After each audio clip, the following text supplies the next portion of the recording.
Fala galera, tudo bem com vocês? Eu sou o Lucas da FGTech e hoje eu tô aqui pra falar do teclado Genius GX Manticore, tá?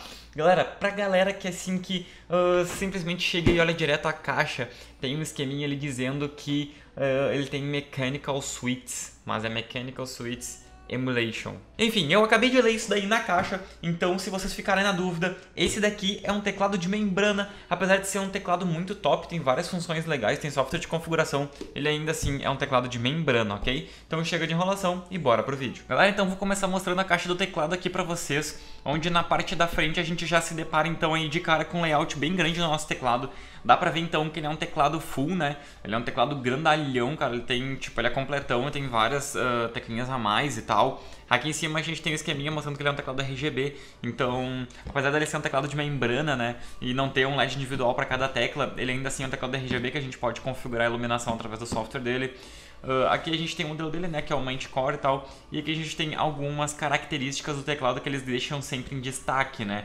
Por exemplo, ele possui 20 teclas anti-ghosting, tá? Então ele não é completamente anti-ghosting, mas as teclas principais ali, né, que é o WASD, tem o Z, o X, se eu não me engano, o Tab, o Ctrl, o Alt, espaço, enfim. Essas teclas tudo aqui do cantinho são todas anti-ghosting, tá? Para evitar que a gente acabe tendo algum problema aí durante as nossas jogatinas, tá? Ele também tá dizendo que ele tem um Master Record Function, né?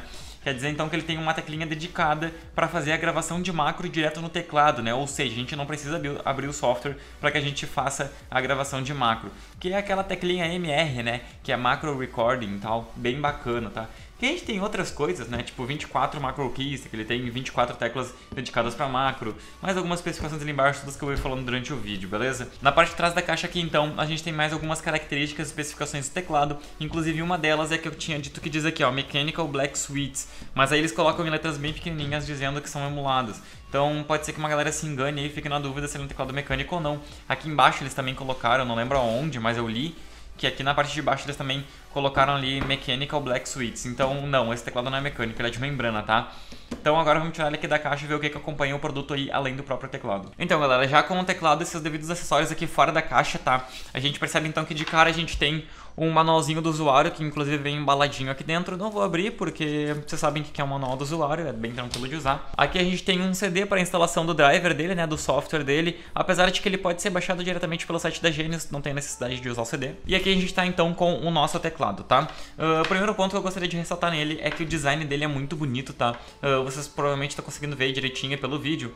Ele é um teclado bem bacana. Vocês que estão acostumados aí a acompanhar o canal, sabem que eu particularmente gosto de teclados mais discretos, menorzinhos, né? Inclusive eu tenho um mecânico que é pequenininho, mas esse daqui em específico eu achei muito legal, eu achei que tá tudo muito bem dividido. Eles fizeram até umas texturas diferentes aqui nas teclas de macro, e elas têm tipo uma elevação, uma parte maior, uma parte menor. Aqui eles botaram algumas teclas dedicadas aqui embaixo, algumas aqui em cima. Eu achei muito legal o design desse teclado, tá tudo assim bem acessível, digamos assim, né? Os botões estão bem acessíveis pra gente, achei bem legal. Esses daqui embaixo do apoio de pulso achei genial, muito bom mesmo, tá? E eles são bem baixinhos, tá? Não corre o risco de que talvez algumas pessoas fiquem com medo, e se eu repousar o dedão sobre o apoio aqui e quiser apertar o espaço, não corre o risco de apertar uma dessas teclas aqui. Essa aqui na verdade só pra já adiantar vocês, são as teclas para fazer a troca de perfil, né? Perfil 1, perfil 2, perfil 3. Mas não corre nenhum risco de vocês apertarem ela com o dedão, devido ao fato de que elas são teclas bem baixinhas e a gente tem que fazer uma certa força para poder acionar elas, tá? Então não é o caso, não vai acontecer nenhum acidente, tá? Podem ficar tranquilos aí. E essas teclas aqui, eu achei legal que eles separaram elas para que a gente consiga diferenciar as teclas de macro. Por exemplo, no meu teclado, as teclas de macro ficam juntas aqui, junto com o Ctrl, o Shift, do lado daqui do Caps e tal. E aí, às vezes, eu acabo me confundindo quando eu tô jogando e a gente tem costume de colocar o dedo lá pro canto para apertar o Ctrl, e aí eu acabo apertando a tecla de macro. E aí dá ruim no meio do meu jogo, né? Até desativei aquela tecla. Mas nesse caso aqui, eles colocaram as teclas bem separadas para que a gente consiga distinguir qual tecla aí seriam as nossas teclas do canto aqui e qual teclas são as teclas de macro, tá? O que é bem interessante. Na parte de cima do teclado, a gente tem algumas teclas multimídia, tá? Dedicadas. Uma delas é a tecla de iluminação, da qual a gente tem um modo para apagar e depois 3 níveis de intensidade, né? Que é o baixo, médio e o alto. Depois a gente tem as teclas multimídia aqui, que é o play e o pause, né? Aumentar e diminuir o volume, mutar e aí avançar ou retroceder a faixa. caixa, tá? Então falando um pouquinho agora melhor sobre a construção do teclado, tá? Ele tem uma base toda feita em plástico, tá? E uma coisa aí que eu já não curti muito aí na questão visual dele é que toda a base dele aqui embaixo é feita em black piano, preto vinil, tá? Inclusive eu fiz alguns testes com ele ali, vocês podem ver que ele já ficou todo sujo de dedão aí, cara. Tá, tipo, eu não gosto, eu acho muito ruim. Eu acho que suja fácil, mancha fácil, não é legal. Mas a gente tem a parte em preto vinil dele, é exatamente essa daqui, ó. Aqui cobre as teclas, tá? E vai ficar aqui. Depois a gente tem essa bordinha aqui e aqui embaixo, feitas em preto fosco. Eu acho que o teclado ficaria mais bonito se todo ele fosse feito em preto fosco, que nem nessas partes aqui. Mas ok, isso aí é só uma questão estética mesmo, questão de gosto também. Tem gente que gosta do black piano, eu não gosto, tá? Aqui a gente tem inclusive o logotipo da Genius, tá? Que pode ser visualizado ali na cor cinza. E aqui no cantinho então é onde a gente vai encontrar os nossos LEDs indicadores. Nesse caso desse teclado a gente tem 4 LEDs indicadores. A gente tem os 3 LEDs padrões dos locks, né? Que é o Scroll Lock, Num Lock, Caps Lock. E a gente tem um LED aqui vermelho que ele é um pouquinho diferente, o LED escrito MR, quer dizer do Macro Recording.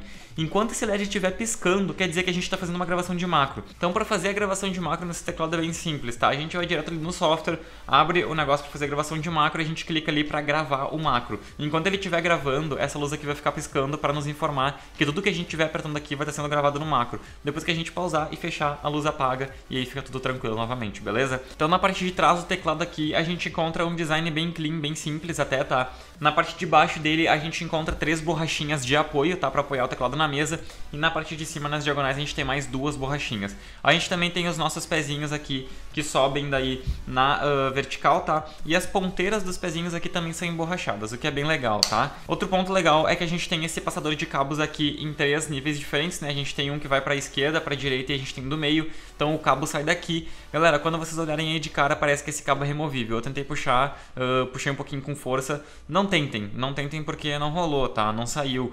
Então assim, não tentem puxar o cabo aí, porque pode ser que dê ruim. Ele parece removível, mas na caixa dele no site não tá dizendo que é, então não deve ser, tá? Então ele tem aqui o passador que a gente tira por aqui ou por aqui. E aí, outro ponto interessante, e só para finalizar essa parte do vídeo, que é muito legal, eu deixei por último, ele tem 2 conexões USB aqui, ó. Bem no cantinho, acho que vocês conseguem ver aí, tá? Ele tem 2 conexões USB, o que é bem interessante. A gente pode ligar 2 periféricos aqui que seriam exatamente o nosso mouse e o nosso headset, tá? Eu acho isso muito legal porque deixa a montagem da nossa mesa bem mais clean. A gente não precisa ficar passando cabo por cima de tudo até que chegue o gabinete. Então aqui a gente simplesmente coloca pelo cantinho ali e coloca aí o nosso mouse e o nosso teclado tranquilamente, tá? Eu achei isso muito bacana. Até só para mencionar para vocês, o cabo dele é um cabo de fibra trançado de 1,80 m com as 2 ponteiras gold plated.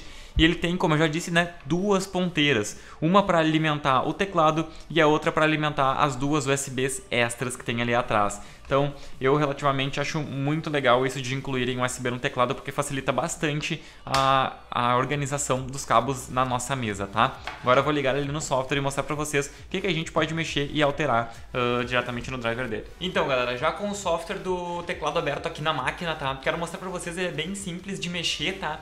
Então aqui a primeira tela que a gente se depara é a nossa tela de configuração de teclas, inclusive está escrito aqui, ó, designar botões, tá? Vocês podem ver que logo aqui embaixo a gente tem a seleção de perfis, onde eu posso selecionar o meu perfil 1, perfil 2 ou perfil 3, tá? E aqui eu posso carregar um perfil ou salvar, posso, por exemplo, deixar salvo na máquina, depois que eu formatar ela, deixo algum disco, algum pendrive, depois coloco de volta aqui, né? Para não ter que ficar configurando tudo de novo. Então vocês podem ver aqui que a gente tem todos esses 8 botões dedicados aqui, né, que são os botões de macro. Eu tenho todos eles sendo dedicados para eu assignar a tecla que eu quiser, a função que eu quiser, tá? Então, por exemplo, a tecla G1 aqui, né, posso colocar, por exemplo, funções do Office, que é aumentar zoom, diminuir zoom. Depois eu tenho comandos básicos, funções de mídia, posso colocar um macro, programar aqui alguma coisa. Nossa, olha essa tradução Buzzlot, que isso, mano. Mas enfim. E depois o botão desligar, né? Que aqui é para desligar a tecla e ela não ser ativada de jeito nenhum. Ele já vem por padrão com todas as teclas desligadas, tá? Outro ponto bacana é que a gente pode, quando a gente passa o mouse aqui por cima do nosso teclado, aqui com o software que vocês estão vendo, a gente pode assignar qualquer tecla do teclado para outra tecla, né? Trocar as teclas no caso. Então, por exemplo, se eu clicar aqui na tecla do CC, acho que foi esse cedilha que eu cliquei ali, eu posso, por exemplo, botar um P para ser ativado, posso botar o M, posso botar o espaço, posso botar, sei lá, o menos aqui, o igual, sei lá, qualquer tecla. Qualquer tecla do teclado que eu aperto ali, vocês podem ver que ele me dá ali a chave de troca de entrada. Depois eu só dou um OK ali e aí então a tecla vai ser trocada para a função que eu coloquei, ok? Então essa aqui seria a primeira aba, né? A segunda seria a aba de macro, onde eu posso criar, importar, exportar, excluir macro, né? Tem o tempo de atraso, os comandos básicos, adicionais. Então aqui eu faço toda a minha função de macro. Depois eu tenho a minha aba avançada, que nada mais é, na verdade, do que a aba dos perfis, né? Onde eu posso mexer nos meus perfis e selecionar se eu quero ativar a trava WinKey, né? Se eu quero travar a tecla do Windows ou não. E aí eu posso deixar tipo a tecla do Windows travada somente para alguns perfis que eu configurar. E por último, então, é onde eu tenho as opções de luz, tá? Nas opções de luz, uma coisa bem interessante é que a gente tem a opção de iluminação por zona. Então a gente tem 3 zonas de iluminação e eu posso selecionar essas 3 zonas para serem ativadas do jeito da cor que eu quiser, tá? Eu não vou colocar aqui para vocês, porque ele não é alterado em tempo real, tá? Depois nos closes eu coloco ali.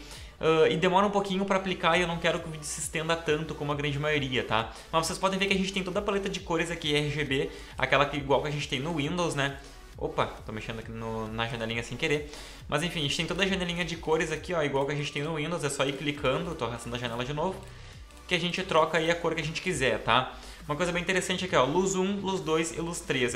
Eu posso selecionar por aqui, né? Vocês podem ver que a zona vai sendo trocada ali, como também posso selecionar direto aqui pelo desenho do teclado, ó.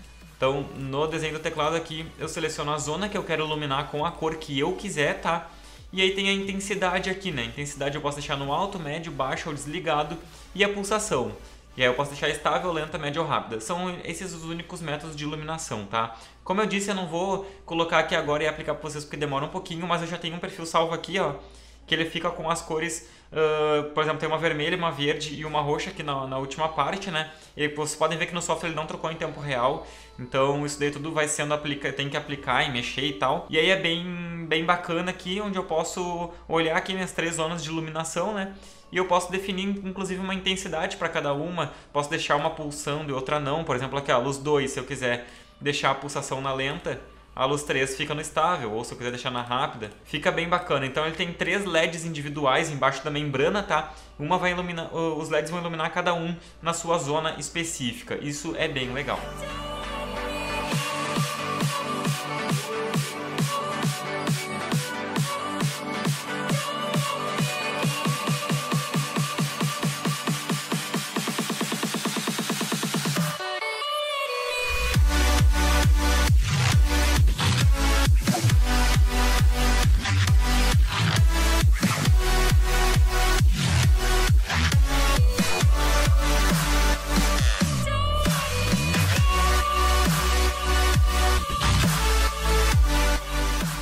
Então é isso daí, pessoal, espero que vocês tenham gostado do vídeo. Se vocês realmente gostaram, deixem um like ali embaixo, que isso fortalece pra caramba o nosso canal. Se vocês quiserem continuar acompanhando o nosso conteúdo, se inscrevam ali embaixo. E se ainda restou alguma dúvida sobre esse produto, deixa ali embaixo nos comentários que a gente responde quanto antes. Valeu e até a próxima!